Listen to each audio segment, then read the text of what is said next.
se limite pas à parler à voix basse. Non. Les murmures, c'est d'abord l'état du cœur. Ça commence par le cœur. Quand quelqu'un pratique les murmures, sachez que son cœur est déjà empoisonné. Son cœur est empoisonné. Son cœur est empoisonné. Son cœur est empoisonné. C'est pourquoi il faut l'antipoison. Empoisonné. Car il est écrit, c'est de l'abondance du cœur que la bouche parle. Que la bouche parle. De l'abondance du cœur que la bouche parle. De l'abondance du cœur que la bouche parle. C'est pourquoi, quand tu entends quelqu'un murmurer, écoute, ne prends pas ça comme un jeu. Ne prends pas ça comme un jeu. C'est son cœur qui parle. C'est son corps qui parle. Oh, parfois, ça peut prendre l'air, en fait, d'un amusement. Ce n'est pas l'amusement. Ce n'est pas l'amusement. C'est son corps qui parle. Ça peut prendre l'air, en fait, d'une plaisanterie. Ce n'est pas la plaisanterie. Vous comprenez? Il y a des vérités qui se disent dans la plaisanterie. Ça peut être une plaisanterie. Mais c'est son cœur qui parle. Son corps qui parle. Après, tu diras, écoute, ne me prends pas au sérieux. S'il est sérieux, sa bouche à parler. C'est son cœur. C'est son cœur. C'est son cœur. C'est son cœur. Allons-y dans l'Ancien Testament. Exode 16, verset 8. Pour appuyer ce que je dis. Exode 16, verset 8. Israël sont sortis du désert, plutôt d'Égypte. Ils sont en train d'aller à Canaan. Ils sont dans le désert.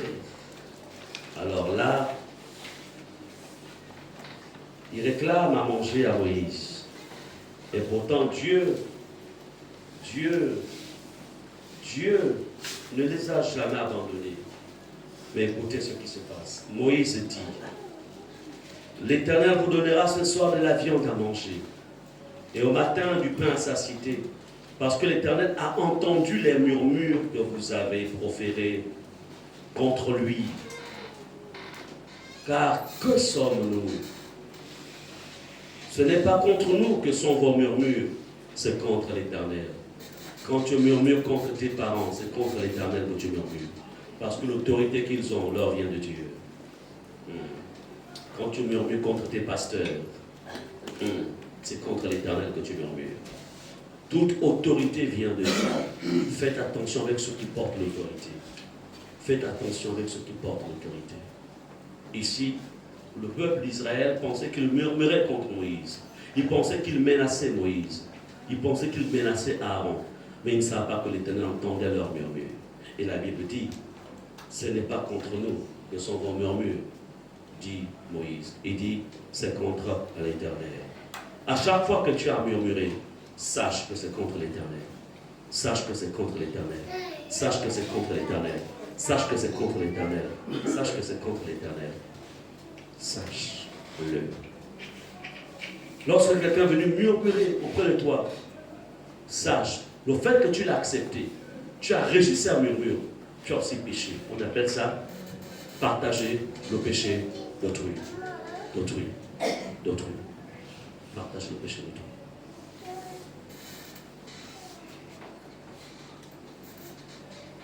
Voyez-vous, ce passage nous montre comment les murmures peuvent conduire à l'incrédulité et à la rébellion. Les murmures.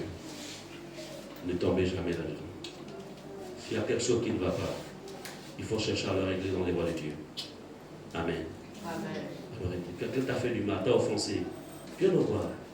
Ça peut même ton père, ta mère. Qui moment j'aimerais te rencontrer. Mais seulement parle avec ta mère avec respect. Parle avec ton père avec respect. Pas en le méprisant. Pas en faisant ressortir ça, comment dirais-je, en faisant ressortir, comment dirais-je, en fait, ce que tu as dans le cœur. On ne dit pas tout ce qu'il y a dans le cœur. On ne dit pas, quand on est face à une autorité, on ne dit pas tout ce qui est dans le cœur. On ne dit pas tout ce qu'il y a dans le cœur. Vous savez, dans le monde spirituel, le monde que vous voyez est créé d'abord par le monde spirituel. Le monde spirituel est le premier des mondes. Ce n'est pas ce monde-là qui est le premier des mondes. Amen. Le monde spirituel est le premier des mondes. Ensuite vient le monde matériel. Amen. Amen. Ne menez jamais un combat sans bouclier. Quelle que soit la force que tu peux avoir, ne mène jamais un combat sans bouclier. Parce que même un enfant s'il a un couteau, une épée, c'est vrai, tu es fort. Mais si tu vas vers lui sans bouclier, il peut te transpercer. Pas parce qu'il est fort, mais parce que tu n'as pas veillé sur ton bouclier. Est-ce qu'on est ensemble? Amen. On combat avec le bouclier. On combat avec le bouclier. Avec le bouclier. Avec le bouclier. Amen. Et apprenez à évaluer vos adversaires. Vos adversaires. Celui qui est adversaire, qui décide d'être ton adversaire, apprends à l'évaluer. Qui est-il devant moi? Amen. Qui est-il devant moi? Ne combat jamais. Pense que quand tu mènes un combat, tu dois gagner ce combat. Il ne faut pas que tu prennes des balles. Il ne faut pas que tu prennes des balles. Tu dois toujours te protéger. Est-ce que vous comprenez cela? Est-ce que vous comprenez cela? C'est très important. Ça ne sert à rien. Ok, tu as réussi à transpercer ton ennemi. Mais s'il aussi te transperce, que vous ne finissez par perdre la vie, à quoi ça aurait servi ce combat? À rien du tout. On est d'accord. Mais il faut être sûr que quand tu mènes un combat, il faut être sûr que tu as tes remparts. Tes remparts. Tes remparts. C'est pourquoi, dans la parole de Dieu, la Bible déclare, le Seigneur dit que fais la guerre avec stratégie. Fais la guerre avec stratégie. C'est ce que dit la parole de Dieu. Comme pour dire, face à des situations, face à des adversaires, apprends à faire la guerre avec stratégie, afin que toi seul aies la victoire. Il ne faut pas que l'autre arrive en fait à t'atteindre. Il ne faut pas. Est-ce qu'on est ensemble? Est-ce qu'on est ensemble? Il est important de comprendre cela. Il est important de comprendre cela. Donc, dans le psaume 106, verset 25, que dit la parole de Dieu? Le psaume 106, verset 25. Psaume 106, verset 25. La Bible dit, ils murmurèrent dans leur tente. Là encore, des Israélites. Ils murmurèrent. Voyez-vous, à chaque fois qu'il y avait une situation, ils passaient leur temps à murmurer. Je peux vous dire une chose. Nous sommes dans une société où il y aura toujours des défis. Il y aura toujours des situations difficiles. Des situations difficiles. Mais vous savez, il y a des personnes qui sont parties du Gabon, qui ont boudé leur pays. Ils se sont dit, bon, je vais aller dans tel pays. Et là-bas, ma vie sera rose. Parce qu'ils ont vu à la télévision, certainement bien des nouvelles, leur ont écoute, viens ici, tu vas réussir, etc. Mais my God, oh Dieu, écoutez ceci, restez dans votre pays. Restez dans votre pays. Parce que la terre de ton pays te reconnaît. Je connais des personnes, nous connaissons les personnes, Miguel et moi, des personnes qui passent par des temps difficiles. Parce que tout simplement, ils ont fini leurs études. Au lieu de rentrer au pays, ils préfèrent rester là-bas. Et je peux vous dire une chose, c'est compliqué pour eux. Compliqué pour eux. J'en sais. Pourquoi? Parce qu'ils boudent leur pays. Et quand ils boudent leur pays, ils se coupent avec la bénédiction qu'il y a dans le pays en leur faveur. Ça se coupe.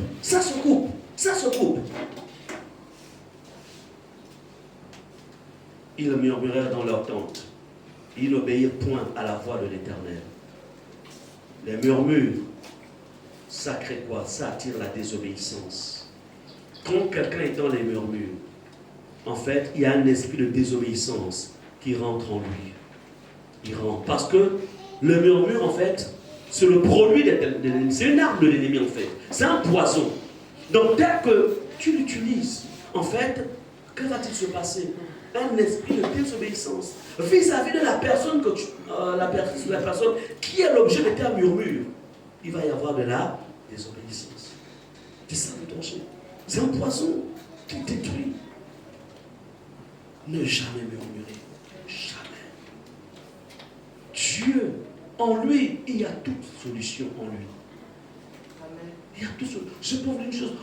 Il est difficile de réconcilier une famille dans laquelle tout le monde murmure. C'est difficile. Quelle que soit la sagesse ou la puissance, ça va être compliqué. Parce que chacun se retrouvera dans ses retranchements. Combien de familles ont échoué ainsi? Combien de familles? Combien de parents sont malheureux? Ils ont investi dans les enfants. Mais à la fin, ils deviennent des murmureurs. Et ils oublient que ce qu'ils ont été, c'est l'investissement de leurs parents. Même si le parent est devenu âgé aujourd'hui, mais quand il était fort, c'est lui qui s'occupait de toi. C'est lui qui a investi dans ta vie. Parce qu'il est faible aujourd'hui et tu oublies ce qu'il a été. Tu oublies qu'il s'est sacrifié pour toi. Tu oublies.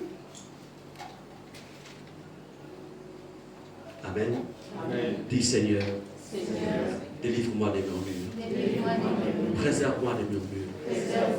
Ôte ce poison en moi. Au nom de Jésus. Ce matin, je ne suis pas là pour condamner qui que ce soit, mais je vous présente le danger des murmures. Amen. Afin que, si hier tu es tombé là-dedans, que tu ne retombes plus jamais. Plus jamais. Dans mon foyer, ça fait 27 ans qu'on est mariés. Jamais je n'ai murmuré contre ma femme. Jamais. Elle non plus n'a jamais murmuré contre moi. Quand on a des hommes différents, on traite ça ensemble. Amen. On traite ça ensemble, on s'assoit, on parle, on trouve des solutions. Elle n'est pas mon adversaire, elle n'est pas mon ennemi. Moi non plus, je ne le suis pas. Mais cependant, on peut avoir des divergences, parce que nous sommes des êtres humains. Et ce qu'on fait, on échange, on parle. Amen. On parle. 27 ans de mariage. Je lui dis que quand on aura 40 ans de mariage, je vais te redoter une deuxième fois. 40 ans de mariage. Je vais te redoter.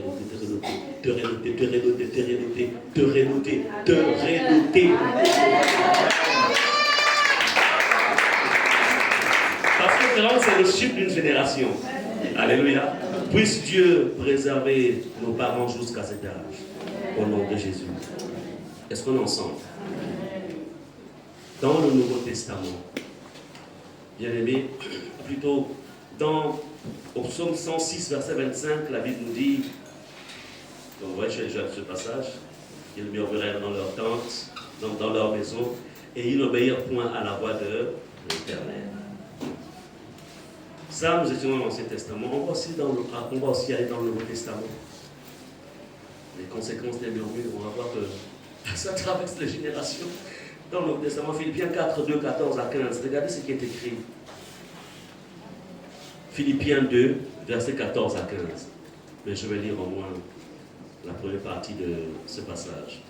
Faites toutes choses sans murmure ni hésitation. Faites toutes choses. Enfants, dans vos maisons, faites toutes choses. Accomplissez vos tâches sans murmure. Lave les assiettes sans murmure. Balayez la maison sans murmure. Quoi d'autre encore? Hein, les parents, hein, on va se dire, on fait quoi dans la maison? Nous, ça, on a des petits-enfants. Là, on a tous des petits-enfants maintenant. Hein? Va acheter le pain. Quoi d'autre encore? Prépare. Balaye, va jeter la poubelle, va verser la poubelle. Hein? Va pas encore. Installe le linge, ramasse le linge. Nettoie les toilettes. Yes, les toilettes. La Bible dit, faites tout sans murmure ni hésitation, afin que vous soyez irréprochables et purs, des enfants de Dieu irrépréhensibles. Dans le couple, faites tout sans murmure. Au travail, faites tout sans murmure. Faites le lit sans murmure. Amen. Faites le lit sans murmure. Est-ce qu'on est ensemble? Faites le lit sans murmure. Ne murmurez point. C'est ce qui est écrit. Apprenez à enseigner à vos enfants. Éduquez-les. Enseignez-les. Amen. Amen. Enseignez-les. Si vous ne le faites pas, qui va le faire? Les enfants passent beaucoup de temps avec leur mère. Parce que les papas sont au travail. Ça ne veut pas dire que les mamans ne sont pas au travail. Mais écoutez, les mamans. Qui vous a dit qu'une mère, parce que tu es une femme, tu ne peux pas donner une forme à tes enfants, à tes garçons? Qui vous a dit ça? Vous savez, ceux que nous sommes là, ce sont nos mamans. Elles en ont fait beaucoup de garçons. Et elles nous ont, on appelle ça comment? Hein? Formaté. Les mamans que vous voyez là, maman Pierrette, maman Alandi. Maman Alandi, maman Pierrette, elle était au front. Maman Alandi, c'est la force tranquille derrière. Quand elle te dit seulement, va chez ta mère, c'est-à-dire maman Alandi, tu sais déjà que là, il n'y a plus de retranchement. Les deux là étaient tellement complices, en fait, sont tous complices. Amen. Je vous le dis en vérité. La rigueur que nous avons là, que j'ai, la rigueur que j'ai. Le pasteur du Sénégal, n'est-ce pas? Mais il est rigoureux. Ce sont tels que nous sommes. Notre père n'était pas souvent là. Mais elles étaient là. Et cette même rigueur, je l'ai amenée dans ma maison. Je l'ai amenée pour éduquer mes enfants. Nos enfants. On les a éduqués. On les a taillés. Taillés. Et eux aussi, ils tailleront aussi. Ils tailleront aussi. Mais si vos enfants n'ont pas de forme,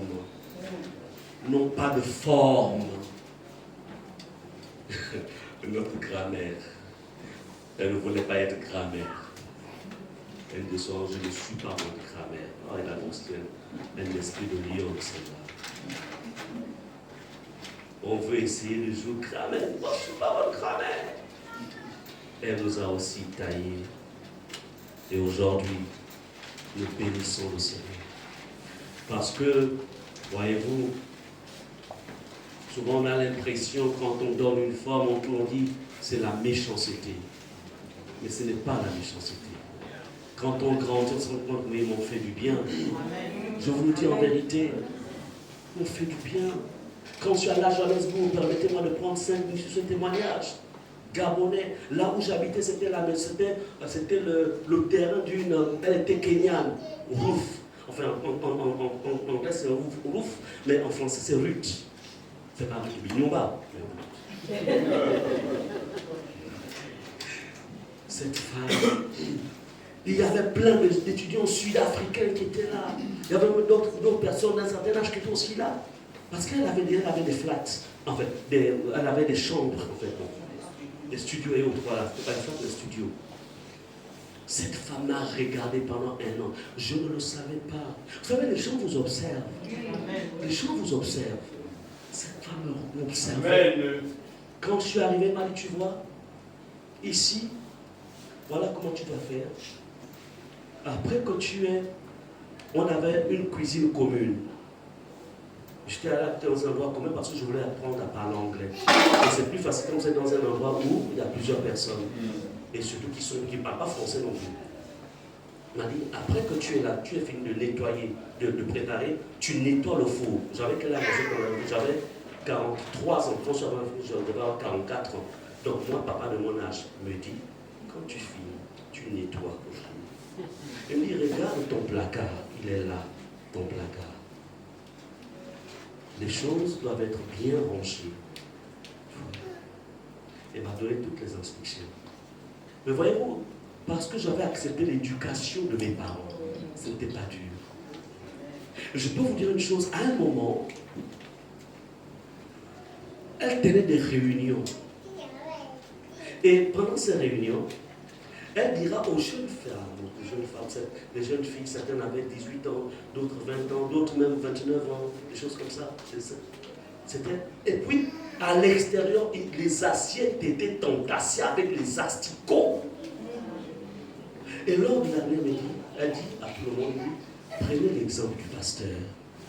Regardez comment il prend soin de son placard. Il prend soin à chaque fois qu'il prépare, il nettoie le four.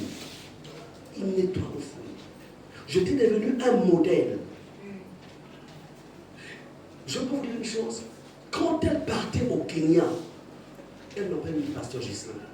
Je vous fais confiance. Vous voyez, il y a 3 chambres qui sont libres. Et par rapport aux autres locataires, vous récupérez mon argent. Voici le numéro de mon compte bancaire. c'est vous qui recevez des personnes ici, qui leur montrez les chambres qui sont disponibles. Et vous me recueillerez l'argent et vous mettez ça dans mon compte bancaire. J'étais devenu en fait, on appelle ça comment? L'intendant de ces biens. Je me souviens le jour où Bénin était arrivé en Afrique, puisqu'elle prie aussi à Léman. Le jour où Bénin était arrivé en Afrique du Sud, il m'a dit, pasteur, vous irez aussi? J'ai dit oui. Il m'a dit, pasteur, prenez ma voiture. C'est vous qui allez me conduire. Locataire. C'est moi qui, quand on va, c'était à plusieurs kilomètres. C'est moi qui étais au volant. La confiance. Le jour où je suis parti de l'Afrique du Sud pour venir au Gabon, ils ont pleuré. Son oncle a besoin de pasteur. Qui va maintenant s'occuper de nos affaires ici? Mais moi, c'est pour étudier. Amen. Oui. Écoutez ceci, tout cela, ce n'est pas d'abord à cause de ma conversion. Non, c'est à cause de l'éducation que mes parents m'ont donnée. Et j'ai accepté cette éducation. Je l'ai acceptée. Au point où partout je peux passer, les portes sont ouvertes. Récemment, j'étais en Afrique du Sud. Il y a quelques mois de cela. Il y a quelques semaines plutôt, Amen. Des portes ouvertes partout. Partout, des portes sont ouvertes pour moi. L'éducation. La conversion vient tout simplement se reposer sur l'éducation. Quelqu'un peut être converti, mais s'il n'a pas reçu l'éducation de sa maison, la conversion ne va rien changer. Vous qui voulez prendre des femmes et des hommes, recherchez d'abord l'éducation. Ne recherchez pas le parler en langue, ne recherchez pas les prières, ne recherchez pas les louanges, recherchez l'éducation. Quelle est l'éducation? Écoutez, pour reconnaître l'éducation, rentrez dans la maison de cette famille. Voyez comment les parents vivent. Voyez comment elle vit. Voyez comment il vit l'éducation. Plusieurs couples sont malheureux aujourd'hui parce que tout simplement ils sont appelés sur la conversion. Et parfois, comme les conversions, ce n'est pas toi qui contrôle la conversion, c'est le Saint-Esprit qui contrôle la conversion. Il faut que la personne soit ouverte aussi à la conversion. Mais l'éducation, ça ne rate pas. Est-ce que vous comprenez cela? Si vous avez des gens qui ne peuvent pas pardonner leur femme, pardonner leur mari, l'éducation, ils ont le cœur. Vous avez des enfants qui ont des comportements bizarres. Parce que tout simplement, il y a un problème d'éducation de base. Chers parents, comprenez ceci. Enfants, cessez de murmurer contre vos parents, parce que votre bonheur provient d'eux. C'est pourquoi dans 1 Corinthiens 10, verset 10, il est écrit: ne murmurez point, comme murmurèrent quelques-uns d'eux, qui périrent par l'exterminateur. Lorsqu'il y a des murmures dans un milieu ou dans la vie de quelqu'un, le murmure active un démon. On l'appelle l'ange exterminateur. Tout de suite. 1 Corinthiens 10, verset 10. Et il va commencer à exterminer tes grâces, exterminer tes bénédictions. Là où tu devais avancer, tu vas commencer à stagner, après à reculer. Dans tous les domaines, il va commencer à exterminer les murmures. C'est un poisson. C'est un poisson. Amen. Tout ce monde nous laissait à cause des murmures. Ils ne voyaient jamais ce que Dieu faisait. Dieu leur envoie la manne. Dieu leur envoie en fait la caille. Dieu assainit l'eau qui était en fait salée. Dieu faisait tout. Non, l'homme est ingrat. Hein? Et il dit à Moïse, attends Moïse, quand on était en Égypte, on s'asseyait autour des marmites de viande pour manger bien. Et des concombres. Et toi tu nous amènes au désert. Attends, ils ont oublié hein, qu'il y avait, en fait, ils étaient esclaves. Et qu'il y avait des mecs qui les chicotaient en tout temps. Ils oubliaient que c'était difficile. Voici l'homme. Voici le cœur de l'homme. Donc Dieu était dépassé. Il dit, écoute Moïse, écoute, je suis fatigué avec Dieu. Je suis fatigué. Je vais tous les exterminer. Et puis à partir de toi, une autre génération. Parce que là, je suis fatigué. Vous comprenez cela? Bien-aimé, si quelqu'un vient vers toi murmurer contre quelqu'un, dis-lui, tu t'es trompé d'adresse. Amen. Je ne te reçois pas. Yes. Parce qu'il va t'empoisonner. Il va t'empoisonner. Ne restez jamais dans une assemblée, dans un groupe de personnes qui murmurent.